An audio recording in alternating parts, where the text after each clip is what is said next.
Let's see, dark brown or black shoulder-length hair, medium build, dark eyes, mid to late 30s, 5'4" to 5'8" in height, I thought to myself as I filled out the questionnaire.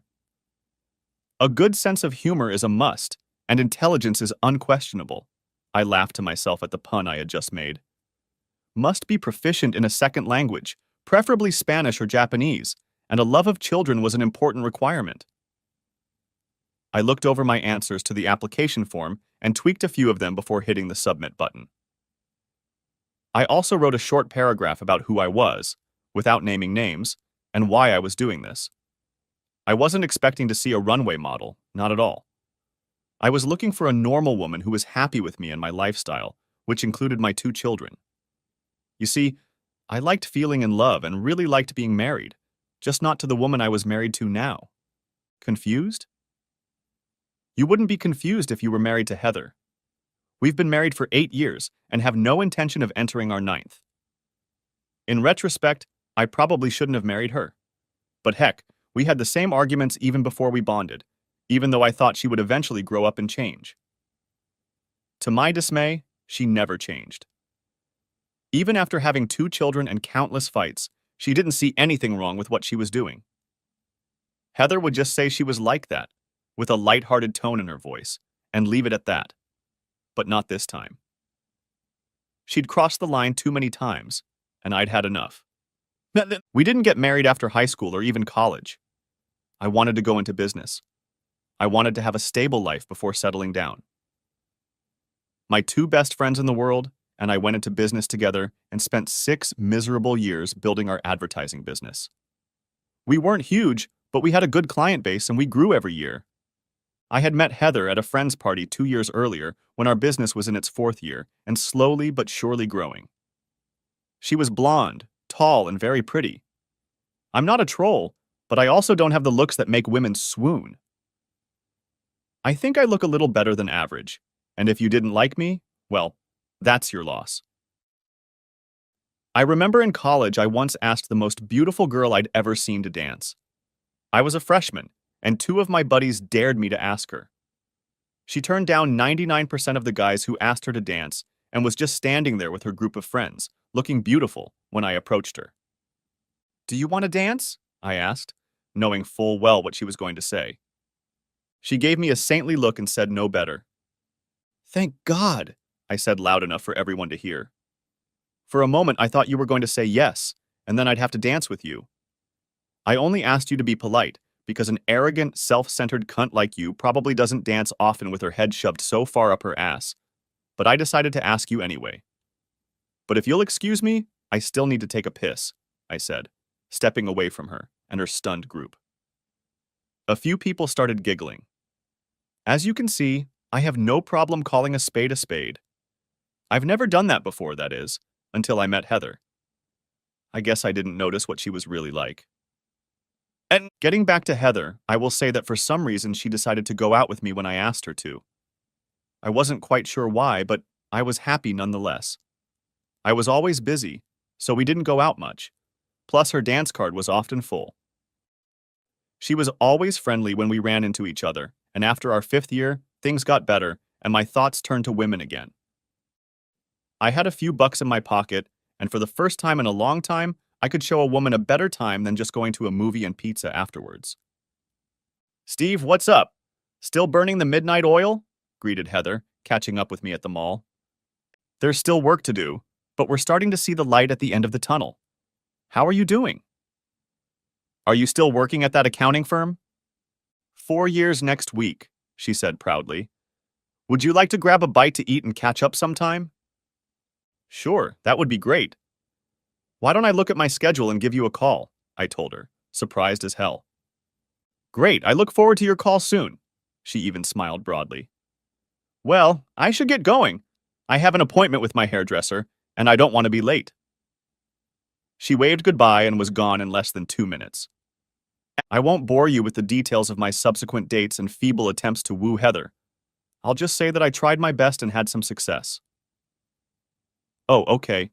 For myself, I was in 7th heaven. We dated sporadically for 6 months when we decided to become exclusive. We had accomplished a lot physically, but she said she wasn't going to go all the way with me until she was ready. It was the 4th month of our exclusive relationship, and I decided to go all out. On Saturday, I took her to a fancy restaurant, took her for a carriage ride around the lake, and finally went to a nice dance club. It wasn't the kind of club where all the teenagers congregate, but a more mature and upscale club. It was crowded, and there was no way I could catch the waitress's eye. Sit down. Why don't I sneak over to the bar and get us something to drink? I'll be right back. I turned around and started making my way through the crowd.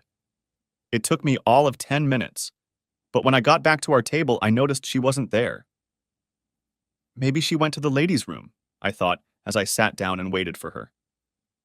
At 5 feet 8 inches tall and a full head of blonde hair, she wasn't hard to spot, especially on the dance floor. I couldn't believe my eyes and stood up so I could see better. Yes, it was Heather with some very tall guy. They were dancing to a salsa-style song and she looked beautiful, but too close to him for my comfort. When the dance ended and the slow song started, I figured she'd go back to the table, but when they pressed up against each other, my stomach churned. It had taken me 3 months to get that close to her.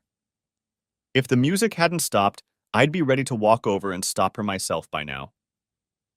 She came back to our table with a wide smile on her face. "You're back," she said, picking up her margarita. "It's hot outside," she fanned herself with one hand while sipping her drink with the other. "I needed this," she said, finally putting the glass down. When another guy came up and asked her to dance, she was about to get up and leave with him when I spoke up. "If you ditch me again and dance with him, you'll find your own way home tonight." "Steve, it's just a dance." "And we're just on a date too, I suppose." "Steve, you said yourself you don't like to dance, but you know how much I love to dance," she said as she stood up. "It's just one dance, and I'll be back in 5 minutes." When she took 2 steps away from the table, I stood up. I sipped my drink, turned around, and started to walk away. I heard people calling my name, and when I reached the door, I knew she was coming right behind me. I gave the valet my ticket and waited. "Steve, what the hell are you doing?" "Leaving. What does it look like I'm doing?" "You were just going to leave me here without saying a word?" "Heather, I told you that if you left me one more time, I would leave and you still left with that guy." "Steve, it was just a dance. What's the big deal?" "Seems like nothing much since you're so worried," I said as my car pulled up. "Steve, hold on. I'll get my purse and wrap up." "I have a better idea. Why don't you stay and dance with every Tom, Dick, and Harry? That way you won't have to worry about me being bored while you're on the dance floor." I got in the car. "Don't call me! I'll call you!" I shouted through the window to a now pissed-off Heather. I pulled away, feeling like Paul Newman in Cool Hand Luke. "We have a failure to communicate here." I remember him saying it out the window before he was shot, and Heather and I had exactly that. She never called me, and I never called her. I was seeing other people, and though I missed her like hell, I wasn't going to be taken advantage of or neglected.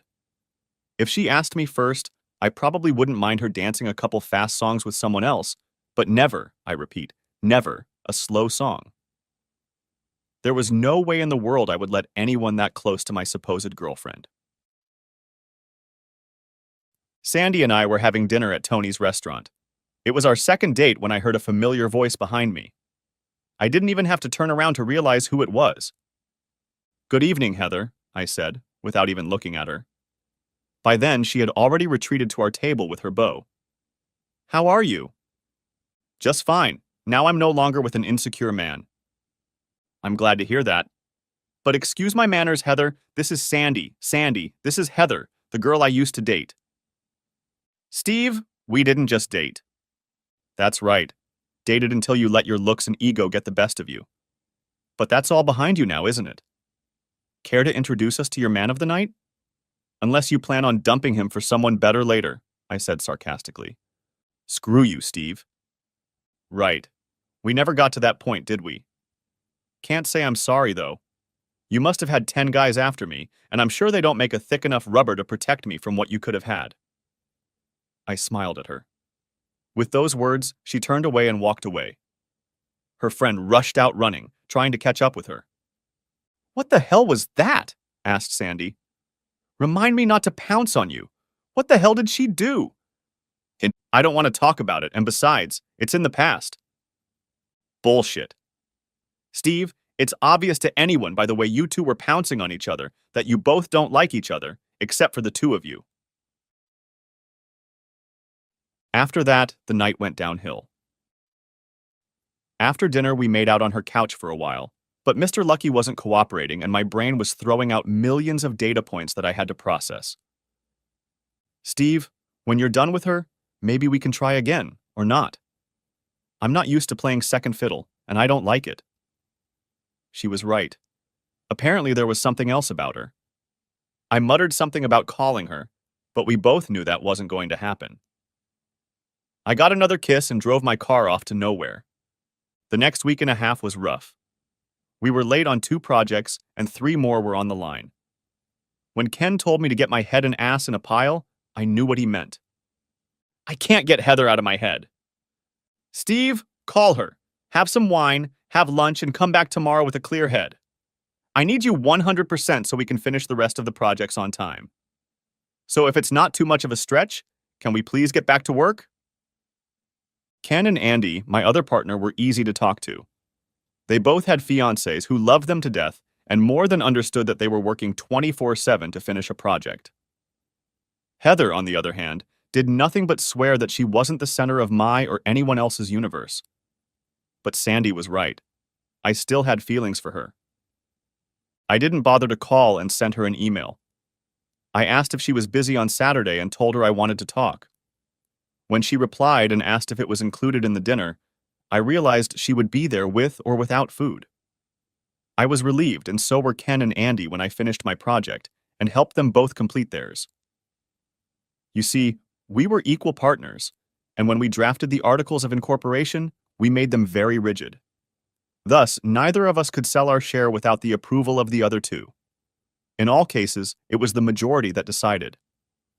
We each had our own specialty. Ken was a terrific salesman, and Andy was a phenomenal graphic designer. I could come up with slogans and run the whole project together, including making sure we made money. We were a good team.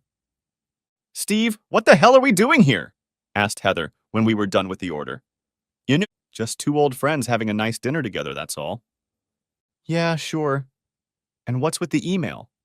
Were you afraid to call? Afraid I'd say no and hurt your little ego again? With those words, I stood up. You're probably right. I was stupid to think you'd changed.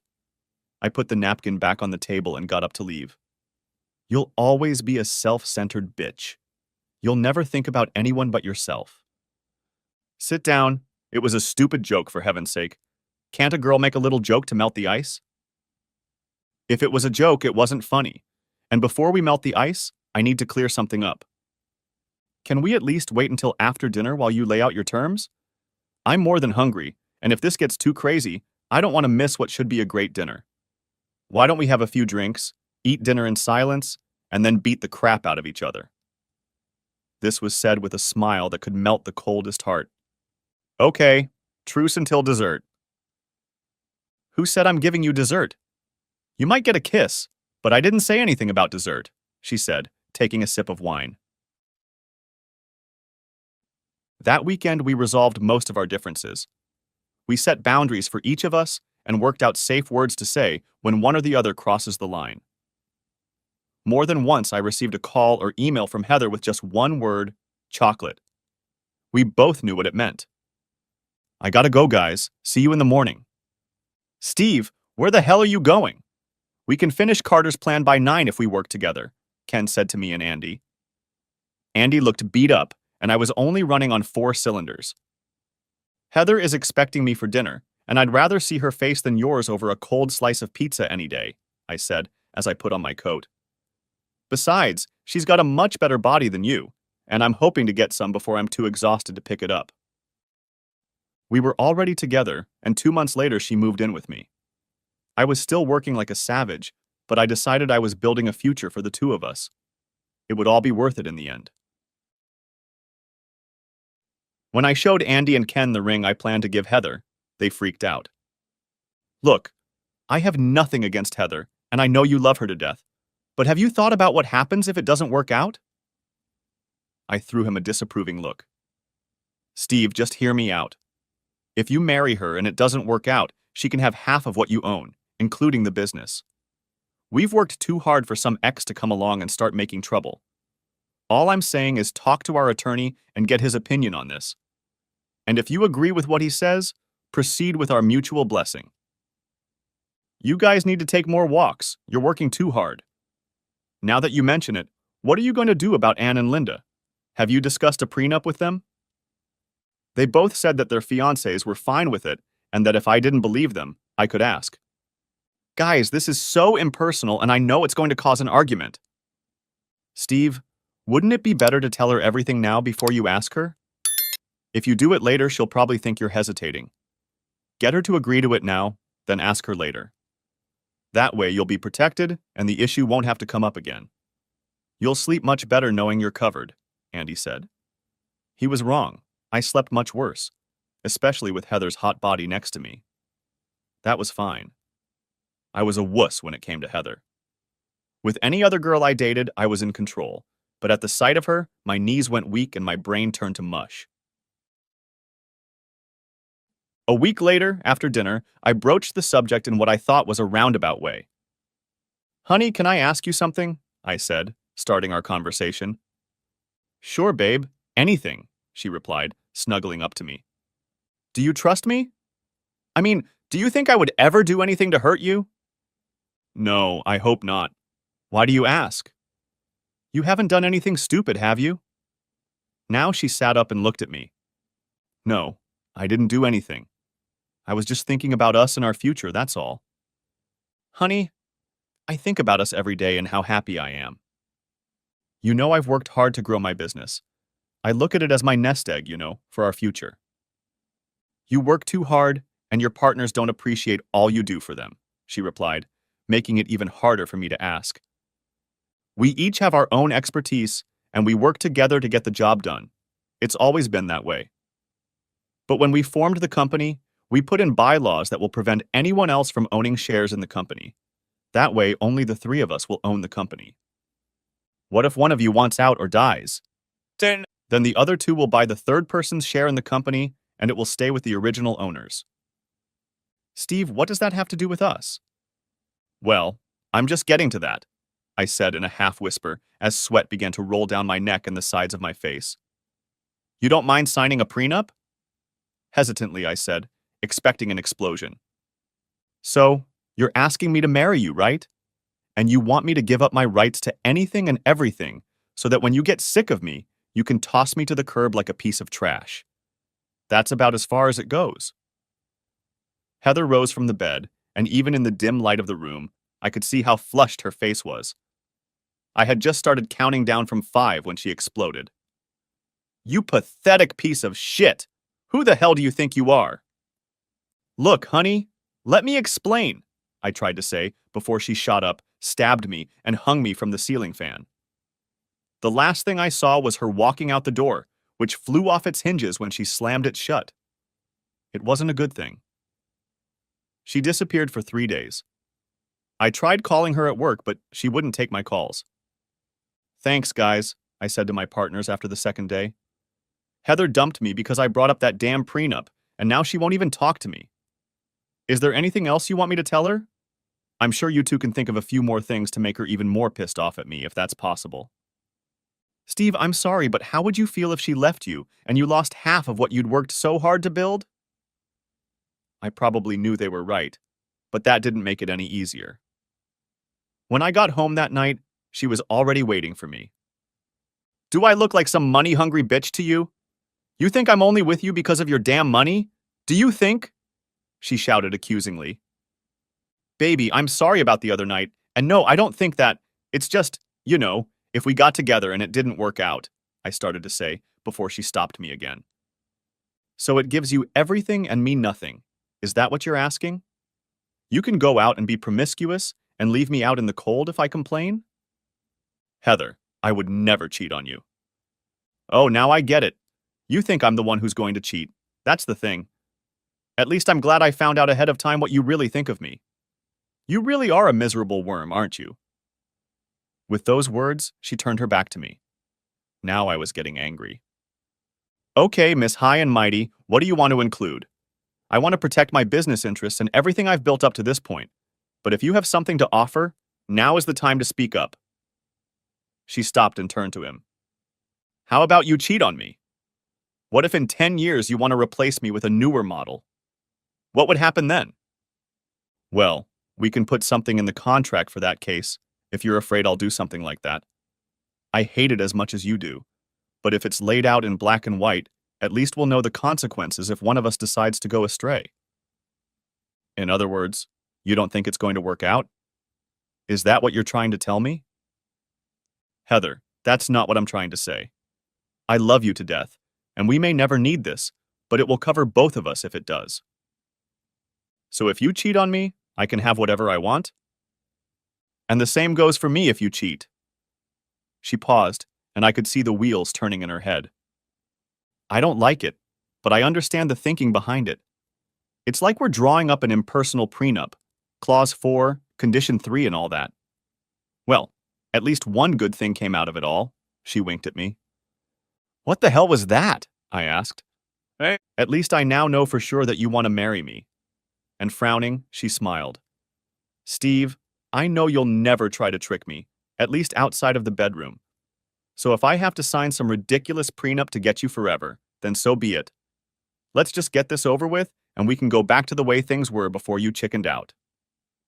I'm not chickening out, I said in a serious voice. Whatever you say, she grinned. Taking my hand, she led me back to our bedroom. We need to put the last 3 days behind us, and I only know one way to start the healing process. The next day, I was late for work. It took a few weeks to work out the exact wording. My business and home were off limits, but anything further was fair game. It came down to the fact that if we decided to split, it would be 60-40, with me getting 60% since I made the most money. However, if one of us cheated, the guilty party would get a maximum of $25,000, and the rest would go to the offending party. The most detailed was what was considered cheating. The definition covered not only the physical act, but also the emotional dishonoring and dishonoring of the other party. I expanded the definition to include the impact it could have on my business. All in all, it was detailed, thorough, and best of all, finalized. We both signed it. After the document was notarized, the attorney kept a copy and put a copy in our safe deposit box, and I hoped it would be forgotten. That night, we went out to dinner to celebrate. I felt like a huge weight had been lifted off my shoulders. I sat there and just stared at her, thinking about how much I loved her and how close I was to losing her. Happy? I asked. Very, she said, reaching for my hands. You know I love you, don't you? And you know I'm totally in love with you too? I replied as our eyes made love to each other. Let's skip dinner and go home. Not on your life, cowboy. I'm hungry and I need a big piece of meat tonight, she said, looking at me. And probably dinner too. What would you say if I asked you to marry me? You already proposed to me, don't you remember? I thought it was a settled matter now, after our talk about the marriage contract. But I never said those words. All right, Steve, let's hear them. She set down her wine glass and folded her arms. Here? Now? What could be better? At least I'll have a bunch of witnesses to the big event, she giggled nervously. I knew she was just teasing me, knowing I would never do that in a public place like a crowded restaurant. But this time she was wrong. I had been carrying that ring around with me for the past month, waiting for the right time to give it to her. I stood up, walked over to her, and lifted her to her feet. Steve, you're embarrassing me, she said, looking around because people were now looking in our direction. I got down on one knee and pulled the ring out of my vest pocket. Heather, I love you more than anything in the world. You make me happy, and I want to live my whole life with you. Will you honor me by becoming my wife? I said it loud enough for everyone around us to hear. There was dead silence in the hall. Everyone was looking at us. She looked at the ring and quietly mouthed, Yes. Yes, you crazy fool, I will marry you. she finally exclaimed loudly. The hall erupted in joyous shouts. The visitors clapped and congratulated us. That night, we made love like we had never made love before. Clasping me between her thighs and holding her arms above her head, we kissed forever. She responded to my every move, our lips and tongues never leaving each other. I felt her climax right after I started mine. We went down together, and in that moment I realized I had found my true soulmate.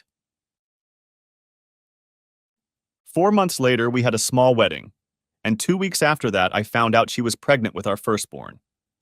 After Gary Michael was born, she quit her job and became a full-time homemaker, and when Casey came along, we were, as she put it, all in. 1 boy, 1 girl, and a house with a white picket fence. We had it all. Once a month we had dinner with my partners and their wives. They were both getting married. Every quarter we threw a party for all our clients. It wasn't a grand event, just dinner and drinks to thank them for their continued support. I think I started noticing it right after Gary was born, but never really paid much attention. But looking back, I think I should have. When she walked into a room, she wanted all eyes on her. She started dressing provocatively enough to make sure of it. It wasn't as noticeable at first, but then before Casey's pregnancy, she started to go overboard. After Casey was born, it stopped for a while because she spent an obscene amount of time dressing our daughter in the most revealing clothes she could find. She was my little angel, but to Heather, she was a doll that needed dressing up. It was at our quarterly meeting, just after our 6th anniversary, that we had our first serious fight. I was working in the hall with my partners, and Heather was working in the hall for a completely different reason. I don't think she was drunk, maybe only a little tipsy. However, she was too friendly with several of the men present. She had always loved to dance and was a great dancer, but what she was doing there was more than intrusive. The worst part was that I wasn't the first to notice it, but one of my partner Ann's wife. Steve, is Heather drunk? I don't think so. Why do you ask? She just turned me around and pointed to the dance floor. By the time the song ended, I was next to her. Grabbing her hand, I asked what the hell was she doing? Steve, I'm dancing with the son of your oldest client. He asked me if I wanted to dance, and I said yes. What's the problem? The problem is that I don't like my wife dancing with some guy on the dance floor. That's the problem. All the young guys are dancing like that nowadays. There's nothing wrong with it. It's a big deal to me, and you're not young anymore. You're a married woman with 2 kids. Steve, I may be a little older and have 2 kids, but I'm not dead yet, she replied. I'm not telling you not to have fun, but when the wife of one of my partners tells me you're having fun with some guy on the dance floor, it becomes my business. Think about what my other clients think. They're probably saying what a lucky bastard you are for having such a hot wife, she tried to say with a smile on her face. Not this group, Heather. They're old geezers who wouldn't say a word if they had a mouthful of shit. But know that they'll pull their contract from us in a heartbeat if they think there's any chance of some foul play affecting their business. Okay, I'll chill, but you really need to relax. It was a long drive home. We were arguing about how the wife of one of the owners should behave. I told her what I thought, and she just rolled her eyes. Things got worse after that. 2 months later, she showed up at a charity auction wearing a skirt that I thought was too short. I voiced my displeasure, and Heather said she wasn't going to change. Steve, if you don't like the way I'm dressed, just leave me at home and go on your own. You know I can't do that. They're expecting both of us. I relented, and off we went, much to my horror. She did her best to play the whole number that night, even though I tried to keep her at arm's length. We danced through more than half the songs, and when the slow one came on, she said, "Why don't we trash the place and go home?" I'd love to, but chill out for now. We have to stay for the auction anyway. This is a business dinner, not a pleasure party, I tried to explain to her. Heather was on her best behavior until the auction started. We won a few items that might come in handy for my work. We were about to leave when the auction started selling a date with one of the hot single guys. I let her out of my sight for less than 30 seconds to find her and another woman hot bidding for the guy. What the hell are you doing? Are you out of your mind? I shouted quietly to her through clenched teeth, struggling to put a smile on my face. Just raising the price, she replied. Now think about what you're doing, if that's even possible. My married wife sets up a date with a single guy. Everyone in the room knows who we are, and it gives the impression that either I'm okay with it or you don't care about our marriage. Either way, you've embarrassed the hell out of me. So take your purse, smile sweetly at everyone, because we're getting out of here before you do any more damage to my reputation. Do you understand? You don't have to treat or talk to me like a child. Honey, if I don't, your brain won't understand what I'm saying. This was said with that silly smile that still flaunted on my face. Finally, we got out of the building. The car started exploding, and it was awesome. Steve, I'm not an idiot. I have an MBA and an accounting degree, she spat at me. Well, then use your brain at least once in a while. You know what they say? If you don't use it, you lose it, I hissed back.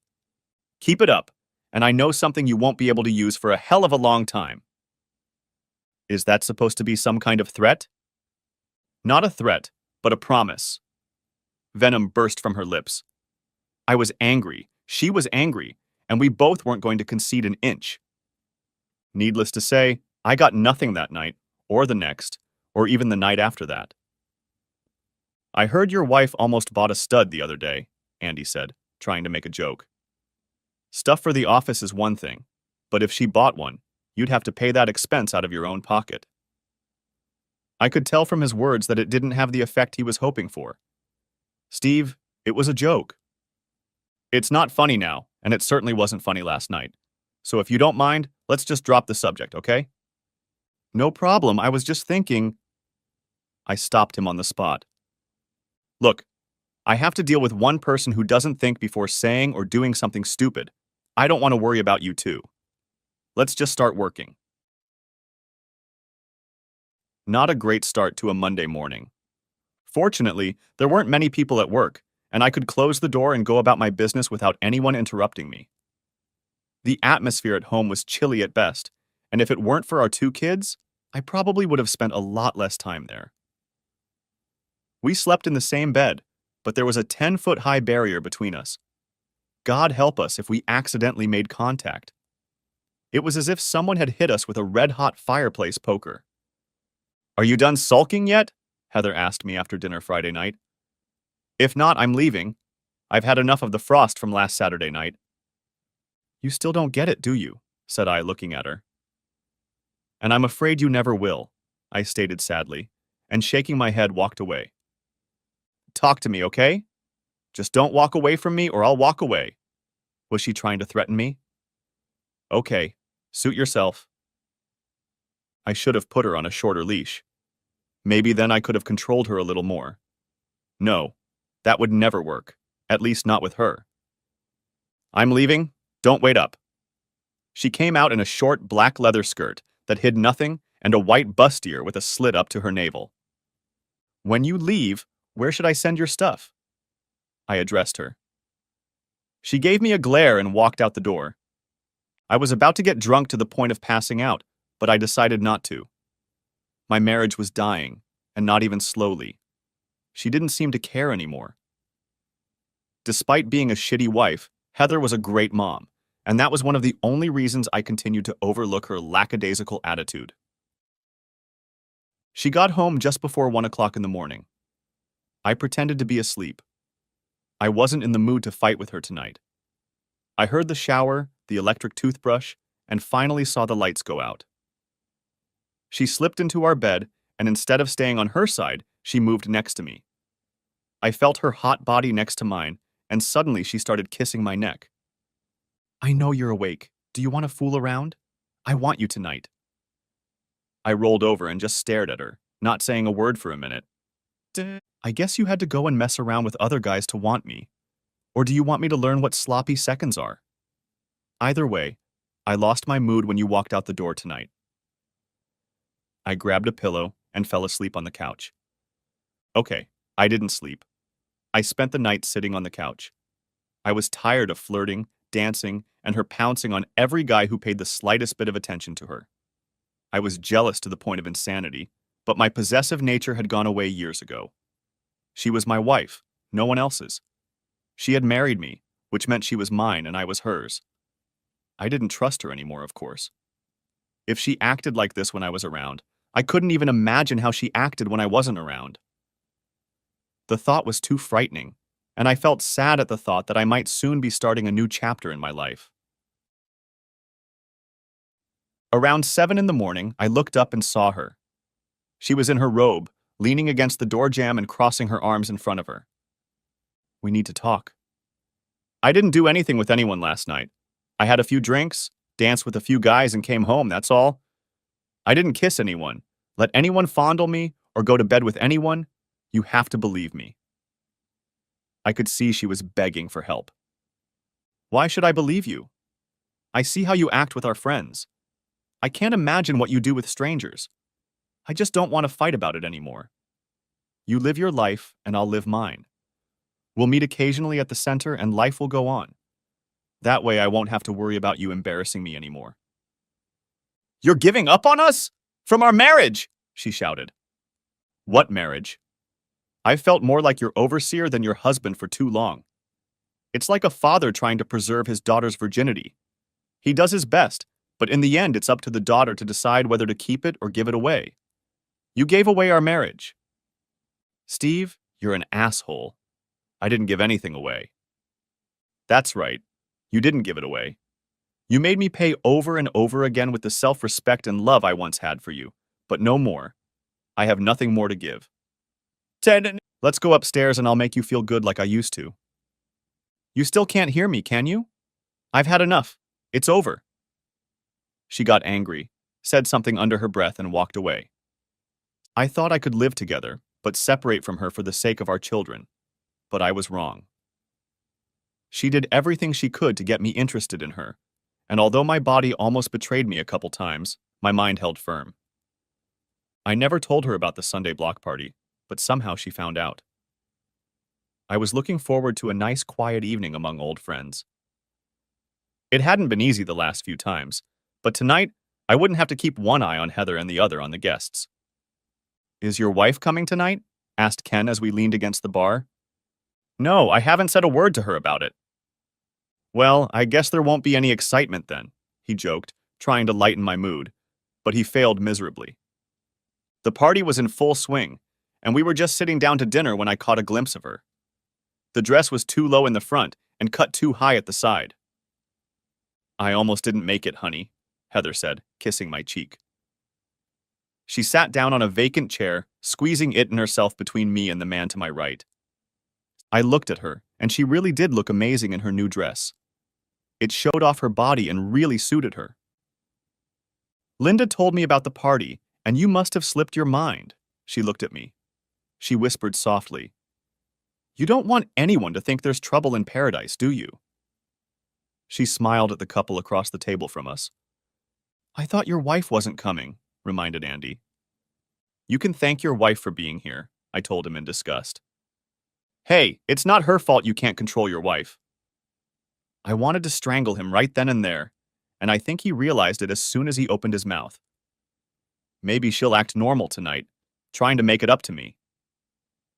Heather worked the room as most of the guys tried their best to look like they weren't looking down at her, but of course they were.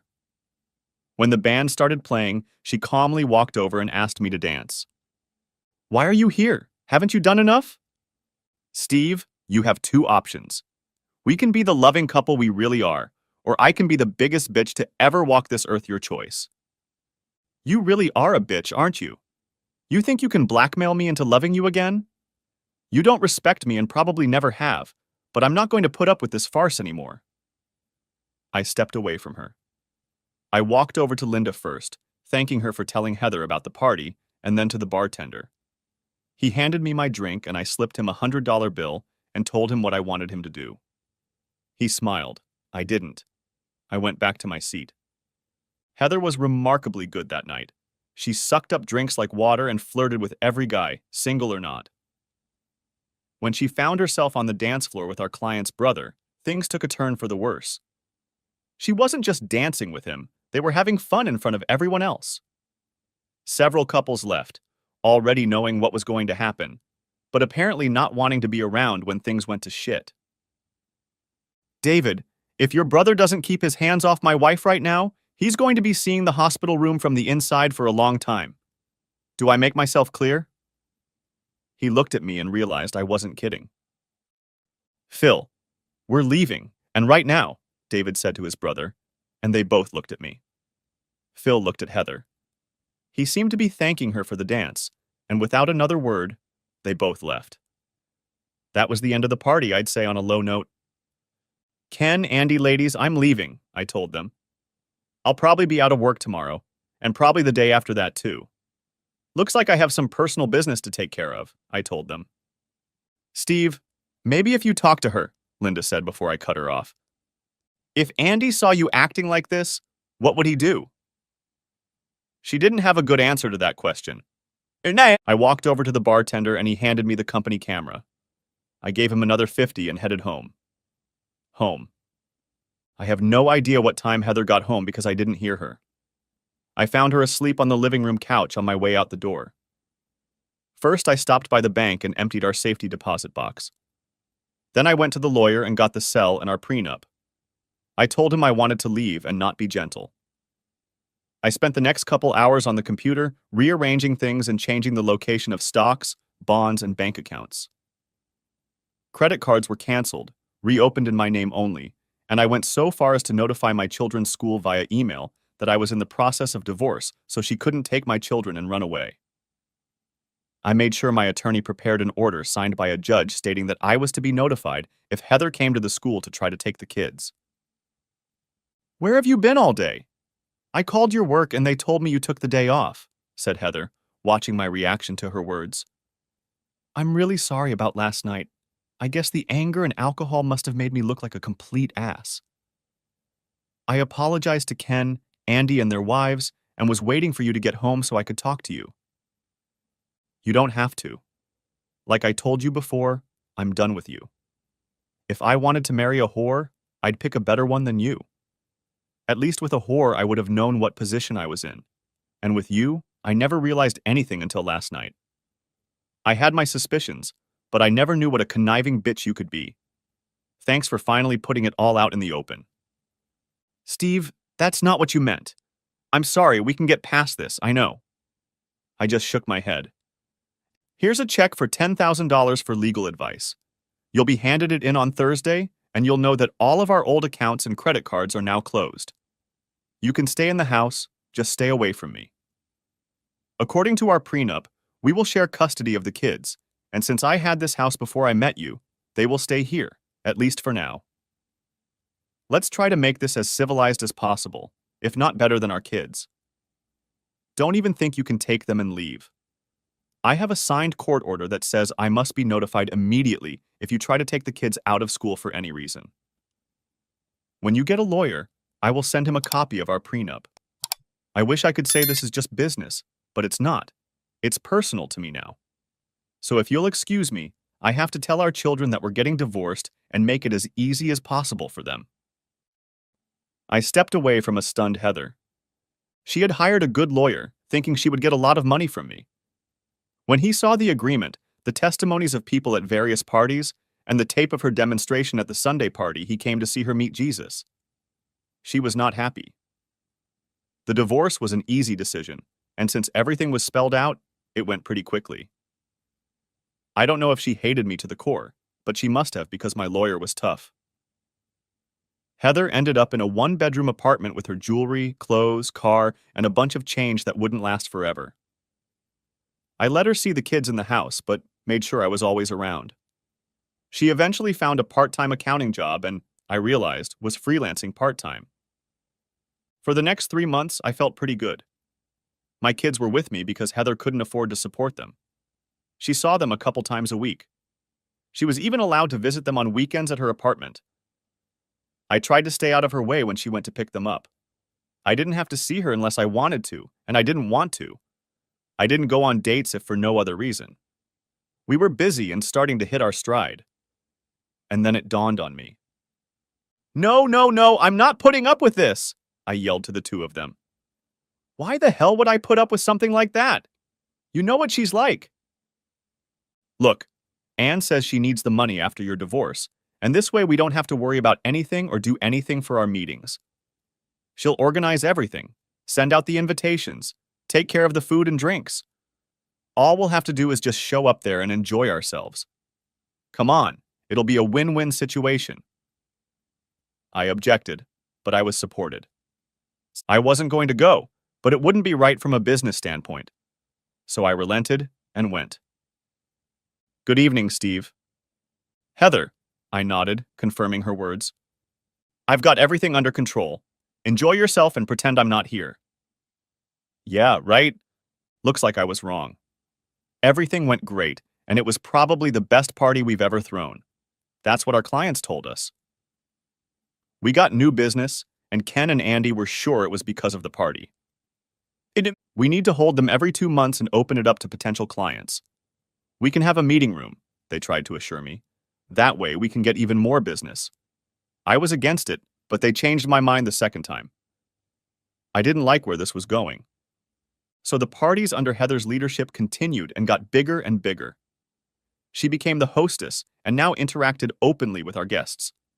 She became more than friendly with a few of our clients, and if I didn't know better, I would have sworn there was something going on behind the scenes. When Heather started inviting women over to hand out treats, I got a twitch. They looked and acted like highly paid call girls. When one or two started disappearing with the customers upstairs, I tried to put a stop to it. Guys, are we running a brothel? You might get a client or two, but our old clients aren't going to stick around and wait for something to happen. They need to think about their reputations. Steve, we're getting more business than we can handle. Calm down and go with the flow, Ken told me, looking at one of the girls. You guys can stay here if you want, but I'm out of here. I want no part of this. I was about to leave the room when Heather came up to me. You're leaving so early, the party's just starting. Did you really love me, or was it all one big pretense on your part? I loved you, but you got so damn boring. I was like a wild horse that wanted to run, and you kept trying to keep me in the barn. For your information, I never cheated on you until that night. I guess I thought you were my white knight and would fight for me, but you never did.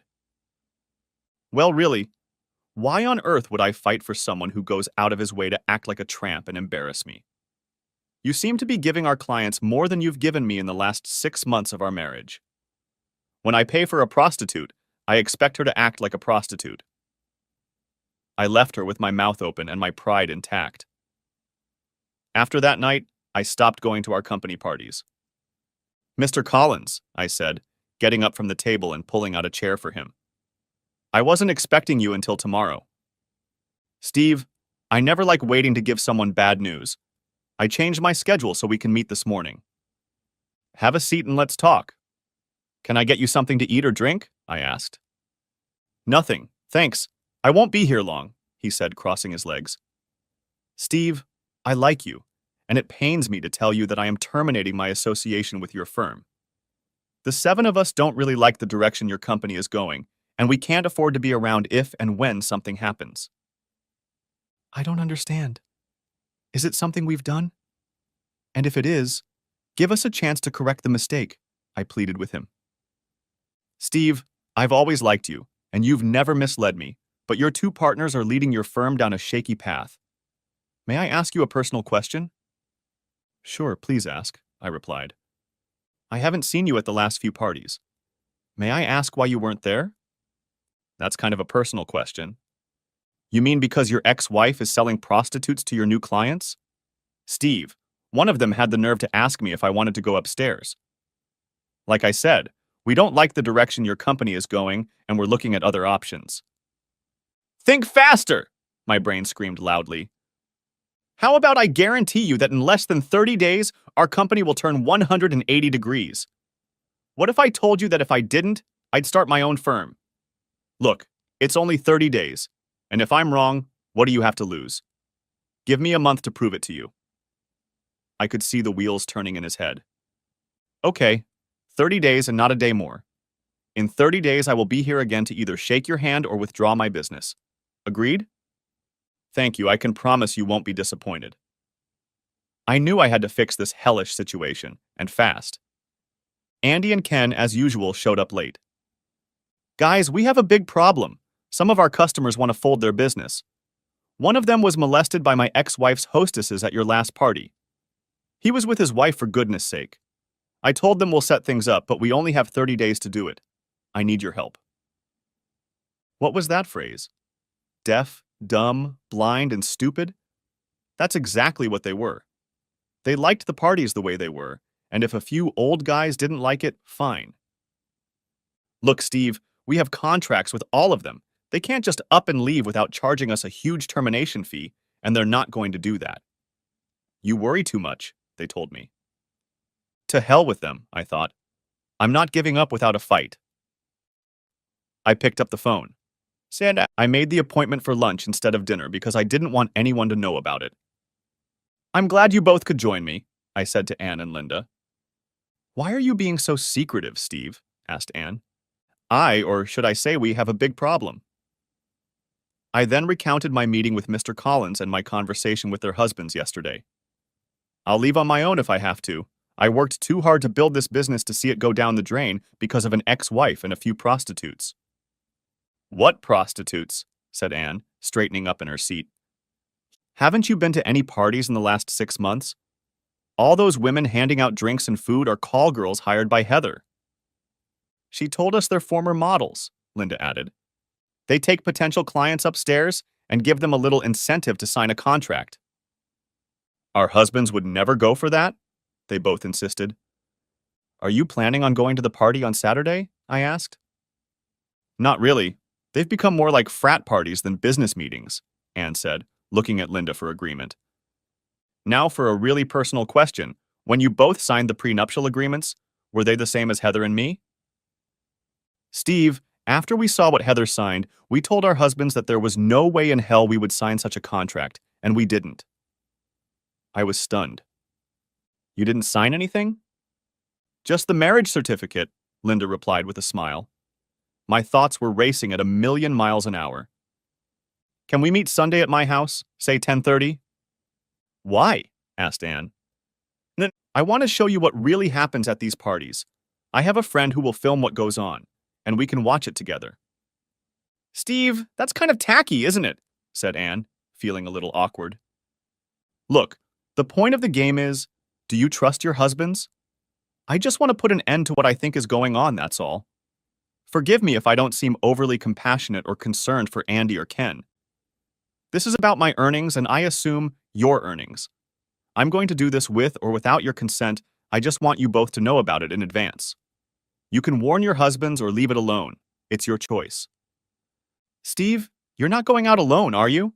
Asked Linda, looking more than concerned. I wouldn't want to, but if I have to, I will. Why don't we postpone the decision until Sunday? Maybe they'd have a change of heart after I talk to them, and if not, well, fine. None of us ate much at lunch. Since our company was paying for the rooms, the hotel had no problem letting my man in early Saturday morning. I told him I wanted pictures and sound in the dining room and both guest rooms. John, when everyone leaves Saturday night, I want you to get all the cameras out and bring me the CDs. I don't want any evidence left behind that might come back to haunt me, understand? At least now I could confirm what I had heard or prove my clients wrong, but I didn't think so. John brought everything he needed just after 2 o'clock the next morning. The camera, discs, and microphones were all in place. With a check for $700 in his pocket, he left, and I went to bed. I was going to look at one of the discs, but decided I'd better get a good night's sleep because there was no telling what would happen next. Anne and Linda drove to my house together. They had a bag of donuts and coffee from Starbucks. I didn't seem to need to make breakfast. Have you watched the CD yet? Asked Anne, pouring herself a cup of coffee and taking a donut. No, but I already put it in the DVD player. Well, let's see what we've got then, Linda muttered, finishing the last donut. It had started out pretty darn humble. Maybe I was wrong, I told them both. Then I saw Heather look around and walk out of the room. I switched to another DVD and saw her walk into one of the adjoining rooms. We watched 4 or 5 customers being served. We fast-forwarded through 90% of the action, and I figured Ken was the only asshole until Andy walked into one of the rooms with one of the women. "Steve, I'm so sorry," she said, standing up and strutting back and forth. "At least he didn't swat me." And to think we felt sorry for her enough to make our husbands hire her to organize these parties. Again, we're sorry about that, Steve. There was a lot of sorry here. No problem, you didn't know, and to tell you the truth, I didn't know either. But now I do know. If you have no desire to watch any further, I'd like to turn this garbage off. I hit the stop button. "That bastard will be dead when I get home," Anne muttered. "I don't even want to see mine," Linda yelled. "I'm going to call and tell him to take his shit and get out." I let them go on for a few more minutes before I spoke. "Ladies," I said, as the 2 angry women looked in my direction. "Like it or not, we still need them." "For what?" shouted Anne in response. "For their jobs. They're both very good at what they do when they're on the job. Right now, if the company is to survive, we're going to need their help." Both women sat down, but were far from calm. "I have a suggestion for you both that will allow you to get back at your husbands and keep the company intact." I captured their attention. For the next 2 hours, I laid out my plan. They didn't like everything, but they agreed with most of my suggestions. I called our company lawyer, and 3 hours later, the agreement was signed, sealed, and notarized. "Please don't freak out until the paperwork is filed with the court on Monday morning," I pleaded with them. "You'll have the upper hand by Tuesday, and I don't care what you do after that." And I really didn't care. My former best friends bullied me, especially Ken, and they would get theirs one way or another. Monday was typical. We had a lot to catch up on. After the morning meeting, I went into my office, closed the door, and called my ex-wife. "Heather, I need to meet you at the house tonight. The kids will be at my mom's, so no one will bother us." "Steve, do you want me to wear something special?" she asked. "No, wear whatever you want." "You dog. I knew you couldn't stay away from me. I'll be there by 7, honey." I probably shouldn't have played along, but I just couldn't help myself. She was the mother of my 2 children, but thank God, no longer my wife. I left the front door open, and just before 7, she walked in wearing a long coat.